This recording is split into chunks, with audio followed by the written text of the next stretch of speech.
What is up? I'm sure that you're clicking this video because you're wondering about these. Let me just, I don't have man focus, but this is your aerosol wings, or these are my aerosol wings. I earned them, not you. I did all of that. And, maybe you've done it. I don't know. I don't know why you're watching this video if you have done it, but maybe you're just fact checking me. That's fine. I'm here to kind of give some like tips and stuff on just like what aerosol is like, what it's really like outside of these like insider videos and like the army stuff. So hopefully it helps you out a bit. Hopefully I can throw in some tips and then kind of give you like the reality of what it's like to be in there, especially as like a low enlisted. First name Aaron. But before day one of aerosol school begins, all students have to survive what's known as day zero. Okay, don't get trapped in this whole like day zero thing, because like a lot of the videos like just showed day zero, which day zero is important, but it's also potentially the easiest phase of aerosol school. It's the most physical stage, like outside of the rucks, obviously, but it's pretty much going to be the easiest phase. It's just like don't screw up, be able to run 2 miles on a decent pace, and you know, don't get scared on some little obstacles. The first test is an early morning inspection of their gear. Earplugs, highlighter, lacking pen, 1 gallon size Ziploc style bag. Students are given a list of items they're expected to have in their rucksacks. Good. If one single item is missing during the inspection, they're automatically dropped. 17 students in this group were dropped because they were missing items in their packing list. Okay, so yeah, the whole like missing item thing, that's no joke. You just have everything and you'll be straight. This is something that you've had time to prepare for. So just make sure when they give you that list to go ahead and just, you know, check off every item, have it like, you know, some of them had the plastic baggies. I just had mine all shoved in a wet weather bag, and I got lucky and was able to find all the little things. But if you can't find it, even if you have it and you couldn't find it quick enough, I mean, that could be you. You could be one of these 17 dudes. But just know that like a lot of these schools have websites for like, so if this is at Campbell, right? So then you would just be able to go to like whatever schoolhouse they have as a website, and they'll provide the list for you on there of all of the required items. It's not big brain. Like anyone can figure this out. PFC me was able to do this without screwing up first try. So don't screw up on the packing list. Just have what you need. 99% of it's issued. Outside of like an L-shaped flashlight, but you know what I mean? Like just have it, okay? Don't screw this up. This is the easiest part. A lot of the things that get people dropped is not paying attention to detail, and that's pretty much what aerosol school is about, because it comes to the littlest thing can get someone hurt or injured, and we just want to make sure that they take it seriously. Okay, so that attention to detail trope is like kind of going to be the end all be all, like what you're going to hear in aerosol. Attention to detail. Any screw up you're going to have is going to end up having to deal with not paying attention to detail. So pay attention to detail. Paying attention to detail is having the correct packing list. You know, if it says 2 pens, have 2 pens. If it says uniform as worn, have your uniform as you'd wear it. You know, don't underthink it, but don't overthink it. Just have exactly what they tell you to have. It's not that crazy. After the inspection, a 2-mile run with an 18-minute time limit, followed by a quick smoke session, which gets the students warmed up before the main event, the obstacle course. That's the first moment where we filter out who is prepared to be here and who wants to be here. Okay, they said quick smoke session. I would say that the obstacle course was a pretty constant smoke session. Like for me, at least, like when you would show up to do like the obstacle course, in between every obstacle and before you would start every obstacle, it'd be some sort of smoking, whether it be like 20 hand release push-ups, like, you know, do lunges like 50 yards to the next thing. I mean, like you're getting smoked pretty throughout the whole thing. Besides the fact, for at least my school, we ran probably like 3 miles from where we did the 2-mile run to the O course. I don't know what it's like everywhere, but that's where it was. That's how it was for me. So, you know, The course contains 9 different obstacles to test students' strength, agility, and confidence. 7 of them are considered minor, and students are allowed to fail 1 without being dropped. All right, this is a major. The last 2 are major obstacles, and students must pass both, otherwise they have failed day 0. Aerosol.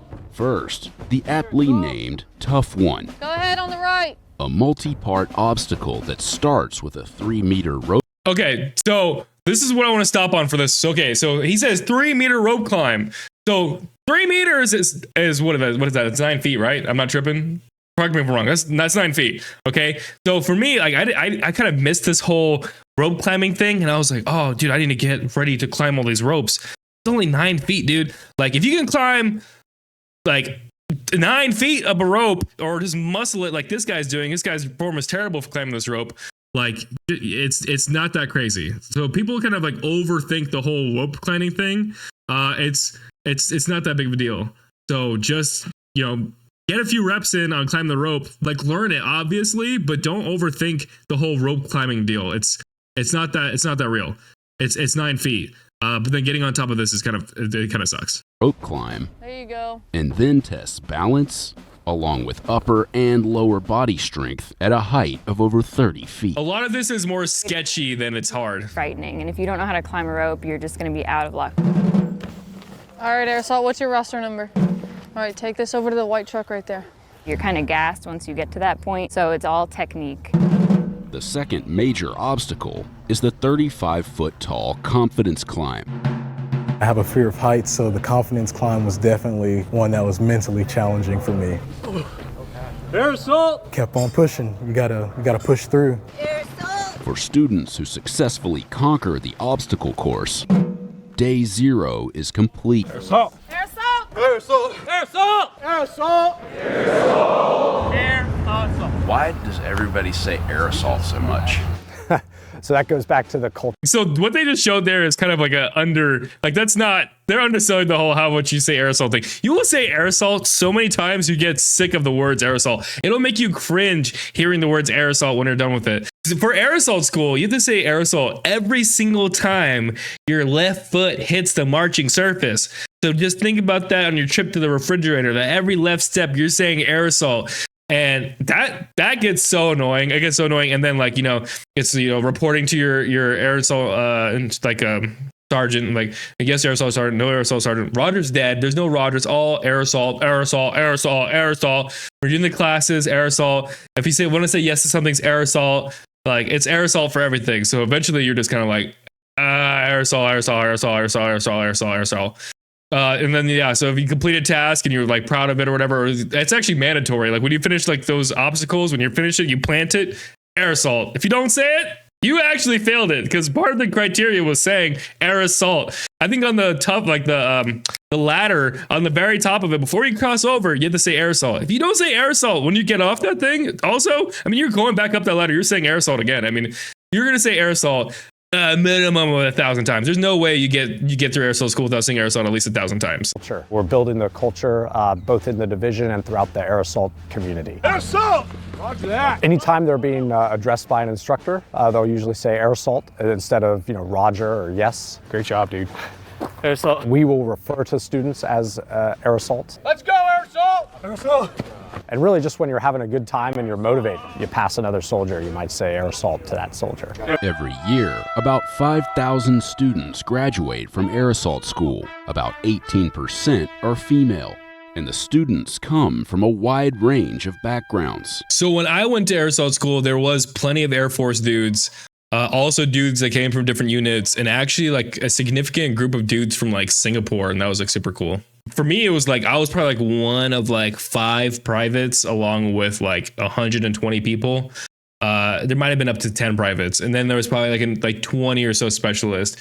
The big group is going to be like 5 and 6s, E5s, E6s, and then like your lieutenants are going to be like a big group in there. Your 01, 02s. But then you get a lot of captains, a lot of we had a major, and we had at least 2 first sergeants in our group, and that was pretty wild. And then, like I said, like the foreign military, they had like some pretty high ranking dudes too, but I don't really super understand the ranking system. For me, at least, it was kind of like showing up for the lower enlisted, because there was not a whole lot of us lower enlisted dudes there. Phase 2 of training is focused on sling load operations, where students learn how to prepare a heavy payload and hook it to a helicopter, which descends to as low as 8 feet off the ground during the operation.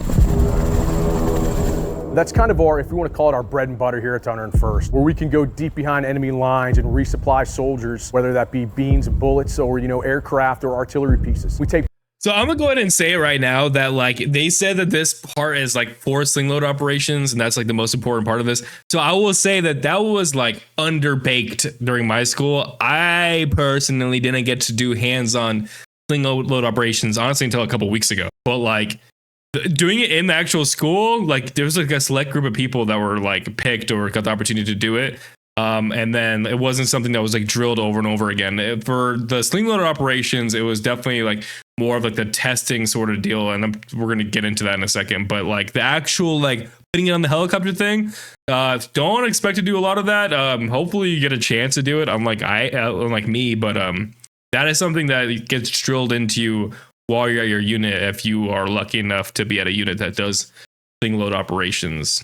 Students learn the rigorous process of preparing and inspecting 6 different loads. Here in phase 2, they'll learn how to rig whatever equipment that they're going to send, inspect that, and they'll sign off on an inspection form, which the pilots need for their sling load operation. We have a wide range, up to about 24 deficiencies that we could use on a given load. The arrow go towards the aircraft. So would this be a deficiency? We'll show them clean loads so they understand how the whole process looks. Then we give them dirty loads. Dirty loads have all the deficiencies. Then you ensure that your chains aren't twisted. All right, so this by far is the hardest part of aerosol, the sling load operations, like in like this kind of building scenario. So I will give people like I will kind of talk crap on my buddies at least that don't pass aerosol on any section outside of sling load operations.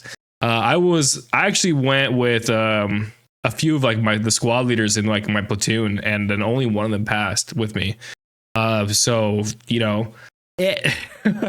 it'll get you during the sling load operations. And so, if you fail like the O course, if you fail the ruck, if you fail a layout, I'm going to give you some crap if you're one of my buddies, you know what I mean?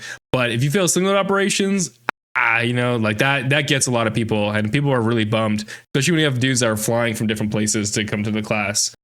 We had one of like the Singaporean dudes fail the sling load operations, and that sucks. That's a big L. All right, and they're racked one time and one time only. So what do we have right here? Deficiency, okay, because it's racked more than once. So then they can work through and say, oh, okay, I see how this is different, or this looks weird, this is the wrong type of whatever. That way they have full confidence come test day that they'll pass the hands-on portion. Everybody good? Any questions? All right, good luck. Don't suck. Begin. Students have to pass a 50-question written test with a minimum score of 70%. You have 2 minutes to identify 3. Okay, for me, I don't know. He said written test, but it was definitely multiple choice. It was definitely multiple choice. I don't know if it's different from when I took it, but it was definitely multiple choice.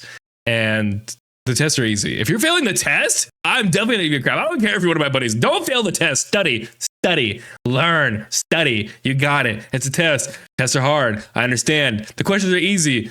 Just study. Okay, you have an aerosol handbook. I'll find mine for the sake of this video if I need to, but just study. You got it. I promise you got it. 4 deficiencies on the Humvee. Remember, you only have 5 responses. They inspect the rigging of 6 different payloads and have to identify 3 different deficiencies on each. Deficiency, first responder. The students are timed during each inspection. If they fail to identify the deficiencies, they're classified as a no-go Now you're no-go on the Humvee. and are given a second chance to get it right. If they fail twice, students have to start their training all over and repeat day 0.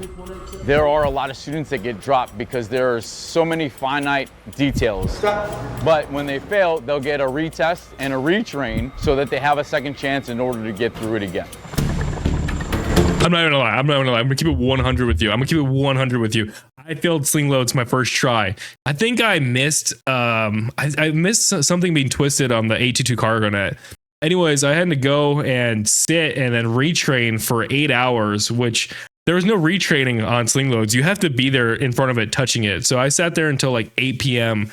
2000 in order to retake, and then thankfully I passed the sling loads on the second try. Hey, it's hard. And you miss something simple, and like I think it's 2 minutes you have to identify 4 deficiencies. I could be wrong, but it's the most stressful 2 minutes ever. The last phase is focused on rappelling. Students move to the 34-foot tower, where they practice rappelling on the open and wall sides. Next follow, step forward, kneel down, hook up. Rappelling, okay, so rappelling can get sketchy at first, but then like you have to do it so many times, so you're just so numb of it, and you just want to get down every time. This hip rappel seat really doesn't feel comfortable on your regions, yeah, you just end up wanting to get it done. So it's sketchy at first, and then you just gotta get over it. You know, in fact, hold on, we're gonna take a slight tangent. This is actually from my class at Aerosol. I think this is hilarious. Very good platform for. I was not lying about the Singaporean dudes being with us. Those are some cool guys. Shout out to the Singaporean homies. Oh, pause. Hold on. Pause. Who's that? Who's that sexy gentleman there with his hands on his hips? The standard pose for me. Yo, and then yeah, so like in the shot, like we see like the one of the Air Forces. This guy was a JTAC, and then a bunch of officers, and then a couple of my PFC buddies. This dude's really cool. Another dude's real cool. We all got our aerosol wings. Did I first guy get it? I think he got it. The Singaporean dudes are super cool. But yes, there is my horny self standing by. Big body over there. All the different kind of choppers, all the different methods of learning, and I think that they are very professional in teaching us. Of course, all our air assault sergeants, the way they train us, I think it's an. There we go.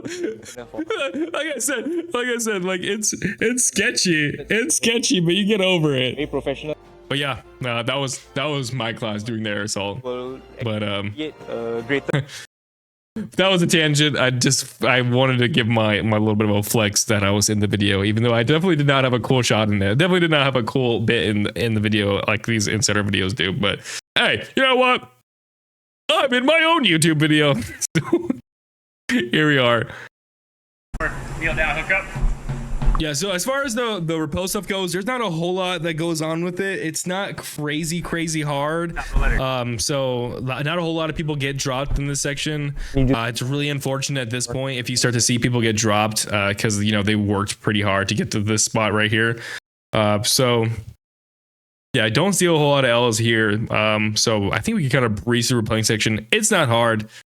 If you have a fear of heights, at this point, you probably got over it with the O course. You know what I mean? If you still have a fear of heights, you know, full send, man. Full send, anything for the wings, right? Then it's time for the final part of Phase 3. Yeah, so out of a live aircraft. So this is the part that everyone gets real excited about, the rappelling out of the aircraft thing. Yeah, you know, this is what most people think of when they see this badge, is that this is what you do the whole time during aerosol. It's not. It's really not. But you know, it's probably the most exciting part. You know, it's fulfilling at least to get to be able to do this part of it. Before dawn on graduation day, students face the culminating event of air assault school, a 12-mile ruck march that each student must complete in less than 3 hours while wearing about 40 pounds of combat gear. 3, 2, 1. The 12-mile ruck is more of a mental game, I would say. Just being able to push yourself through all 12 miles. Let's go, Aerosol! Roxanne! So the 12-mile, I mean, hey, you know, at this point, like you have already gone through most of it. You know that like as long as you finish this, you're going to get your wings. I think that's like kind of the only motivation that you need to keep going. It is hard, but it's, you know, sometimes you have to run. You're gonna have to run a little bit of it. You know, the route for air assault is not, for me, it wasn't that bad. So, you know, it's just kind of a get it done kind of thing. It's gonna suck. Your feet are gonna hurt. Your shoulders gonna hurt. And yeah, that's about it. That's all I'm about to say. I've got to say for that portion of it. Then we'll talk about the layout for sure. It's hard, but it's nice to have your other teammates around you kind of encouraging you as you're doing it. Hey, great job, guys. 6-0, Aerosol! Great job. Sometimes that's all it takes. One guy or gal to really put themselves out there and let them know that you care. Great work, man.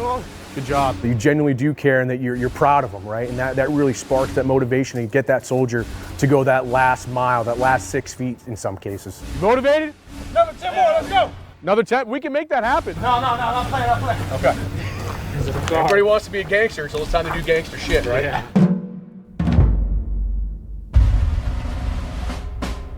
All right, undo your ruck and dump it out. After the ruck march, students have to pass one final inspection of their rucksacks. ACH your chin strap, jacket, extreme sweat weather, and patrol cap. Just one more opportunity to get dropped before graduation. Earplugs, highlighter. Upon inspection, this student... Okay, so the way that they're doing it in this clip is not at all how we had to do it. Now, when we had to do it, I'm not saying this is wrong. Each of the schools could have a different way about it. But when I did it, you had to have a tarp laid out. And there was a very specific way that they wanted you to lay it out. And then you would place all the items, and then the air assault sergeant would come up and then inspect your tarp with all your stuff laid out on it.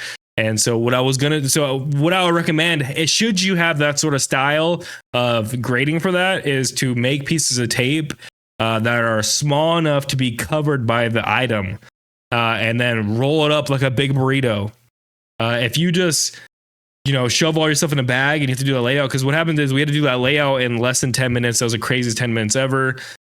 You'll fail it. You'll completely fail it. I know, people that have got way more rank on me and failed that portion of it just because that layout sucks. And then take it literally, the list. If it says iPro with case, that you have the case, not a bag. I've seen someone get dropped for that, like the little bag covering for the goggles. Not having enough socks. Your towel not being brown. I mean, there's weird ways to get dropped for this, but you don't want to get dropped at this point. So you take everything super literal. Upon inspection, this student told an instructor he didn't have his earplugs. I'm gonna walk back here, and go back around, and then you need to look in your gear and you need to find them by the time I get back. So he's super lucky because this could not, he doesn't, the air assault sergeant does not need to give him the opportunity to be able to find that thing. You know what? If I was this guy right here and I already been confirmed, checked, I would just have tossed my Ear Pro onto his stuff, because you've made it. I know that's probably an integrity violation or something. Someone's gonna be like, you shouldn't do that. That's not good. You gotta help your homie out. So that's the thing. That's why you have to have things super laid out right, because you're not gonna be able to find it. I remember later in this video, he does end up finding his Ear Pro. I don't know if someone tossed him Ear Pro, if he just found it in a crevice somewhere weird, but just know where your stuff's at. That's why people have little plastic baggies like that. I'm pretty sure I had my stuff in a little plastic bag as well, like my smaller items, just so I can be able to pull it out quickly and know exactly where it's at. So anyways, I mean, there it is. That's air assault in a nutshell. I can put a picture of me getting my aerosol wings, smiley face right there. Anyways though, some quick tips to just kind of finish off this video would just be to, like I said, attention to detail. When they give you a list, make sure to take that super literal. You're gonna basically need to put garrison uniforms in your packing list. I mean, it's gonna be as worn. It's gotta be the prettiest uniforms ever. Make sure that's all your buttons are buttoned.